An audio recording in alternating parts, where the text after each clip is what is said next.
Di sebuah desa terpencil di tepi Danau Sentarum, Kalimantan Barat, masyarakat hidup berdampingan dengan mitos kuno yang telah diwariskan selama generasi. Danau itu bukan sekadar sumber kehidupan, tetapi juga tempat yang dianggap keramat. Konon, di perairannya bersemayam Nyi Balau, roh penjaga danau yang penuh dendam. Tidak seorang pun berani menentang aturan yang ditetapkan leluhur untuk menghormati sang penjaga. Namun, bagi Arif, seorang mahasiswa yang sedang menyelesaikan tugas akhirnya tentang ekosistem Danau Sentarum, mitos hanyalah bagian dari cerita rakyat. Bagaimana mungkin seorang penjaga danau itu ada? Tidak masuk akal, katanya pada dirinya sendiri suatu malam. Arif sudah 3 hari di desa itu, tetapi peringatan warga hanya membuatnya semakin penasaran. Pak Sarman, kepala desa yang ramah namun tegas, mengingatkan Arif berkali-kali. Jangan mendekati tengah danau saat malam, apalagi kalau bulan sedang penuh. Itu wilayah Nyi Balau, tidak ada manusia yang selamat kalau melanggar. Arif hanya tersenyum sopan, tetapi di dalam hatinya, rasa ingin tahu semakin besar. Pada malam yang diterangi bulan penuh, Arif memutuskan melanggar larangan itu. Ia menyewa sebuah perahu kecil dan mendayung menuju tengah danau. Udara malam terasa dingin, dan kabut tipis mulai menyelimuti permukaan air. Suara malam yang biasanya riuh oleh jangkrik tiba-tiba hening, menyisakan desiran angin yang mencekam. Ketika Arif mencapai tengah danau, ia merasakan sesuatu yang aneh. Air danau yang semula tenang tiba-tiba bergelombang.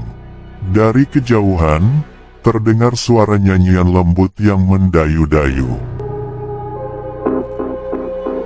Suara itu memikat, seperti mengundangnya untuk mendekat. "Siapa di sana?" panggil Arif dengan suara gemetar, meskipun ia tahu tidak mungkin ada orang di tengah danau ini. Dari balik kabut, muncul sesosok wanita. Rambutnya panjang, tergerai hingga menutupi sebagian wajahnya. Gaunnya putih bersinar, kontras dengan kegelapan di sekitarnya. Wajahnya pucat seperti mayat, tetapi matanya, kosong dan hitam, memancarkan aura kemarahan yang dingin. Wanita itu menatap Arif tanpa berkedip. Arif terpaku, jantungnya berdegup kencang. Ia tahu siapa sosok itu. "Nyi Balau," bisiknya. Tiba-tiba, air di sekitar perahunya mulai bergolak. Arif kehilangan keseimbangan dan hampir terjatuh. Dengan panik, ia mendayung sekuat tenaga, berusaha menjauh dari sosok itu. Tapi suara tawa lembut terdengar, bergema di sekelilingnya. "Jangan pernah kembali ke sini," suara wanita itu bergema, sebelum akhirnya sosoknya lenyap dalam kabut. Arif berhasil kembali ke desa dengan tubuh gemetar. Pagi harinya, ia menemui Pak Sarman untuk mencari penjelasan. "Kau sangat beruntung dia membiarkanmu hidup," kata Pak Sarman dengan nada tegas. Pak Sarman lalu menceritakan asal-usul Nyi Balau. Dulu, ia adalah seorang wanita muda bernama Balau, penjaga adat dan pelindung danau. Ia dihormati karena kemampuannya menjaga keseimbangan alam. Namun, semuanya berubah ketika seorang pedagang kaya datang membawa iming-iming kemakmuran. Penduduk mulai menebang hutan, mencemari air, dan mengabaikan peringatan Balau. Ketika Balau menentang tindakan mereka, ia dianggap penghalang.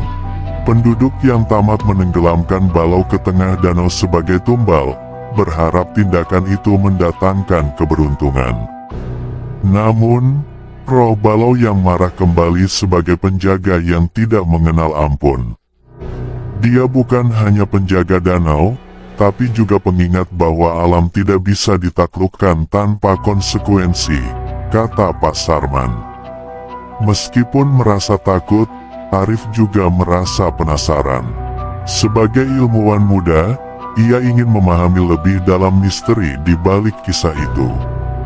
Ia menemukan bahwa kerusakan ekosistem Danau Sentarum semakin parah akibat aktivitas manusia modern seperti perambahan hutan dan pencemaran air. Pada malam berikutnya, suara nyanyian itu kembali memanggilnya, seolah-olah Nyi Balau ingin ia datang lagi. Arif tidak bisa melawan rasa penasarannya. Ia kembali mendayung ke tengah danau, kali ini membawa kamera untuk merekam apapun yang terjadi. Saat ia mencapai tengah danau, suasana kembali berubah. Kabut tebal turun, dan angin dingin membuat tubuhnya menggigil. Sosok Nyi Balau muncul lagi, lebih dekat dari sebelumnya. Kali ini, ia berbicara. "Kau ingin tahu kebenaran, bukan?" tanya Nyi Balau dengan suara bergema. Arif hanya bisa mengangguk, tubuhnya membeku oleh rasa takut. "Lihatlah apa yang telah kalian lakukan pada tempat ini," kata Nyi Balau. Ia mengulurkan tangannya, dan tiba-tiba air danau memantulkan bayangan masa lalu, hutan yang ditebang, air yang tercemar, dan binatang-binatang yang mati. Arif menyaksikan semuanya dengan ngeri. "Kembalilah dan perbaiki kesalahanmu. Jika tidak, kau akan menjadi bagian dari danau ini selamanya," kata Nyi Balau sebelum menghilang. Pengalaman itu mengubah hidup Arif. Ia sadar bahwa Danau Sentarum tidak hanya memiliki keindahan alami, tetapi juga keagungan yang harus dihormati. Dengan bantuan Pak Sarman dan warga desa, Arif memulai kampanye konservasi untuk melindungi ekosistem danau. Warga desa, yang sebelumnya terjebak dalam ketamakan, mulai menghormati danau itu lagi. Mereka mengikuti aturan adat yang telah lama dilupakan, menjaga hutan di sekitar danau, dan berhenti mencemari airnya. Namun, setiap kali Arif melihat danau di malam hari, ia merasa sepasang mata mengawasinya dari kejauhan. Ia tahu bahwa Nyi Balau masih ada di sana, menjaga danau dengan kekuatan yang tidak bisa dijelaskan oleh ilmu pengetahuan. Legenda Nyi Balau tetap hidup, bukan sebagai ancaman, tetapi sebagai peringatan bahwa manusia harus hidup selaras dengan alam. Danau Sentarum, dengan segala misterinya, menjadi saksi bahwa keseimbangan alam adalah sesuatu yang suci dan harus dilindungi.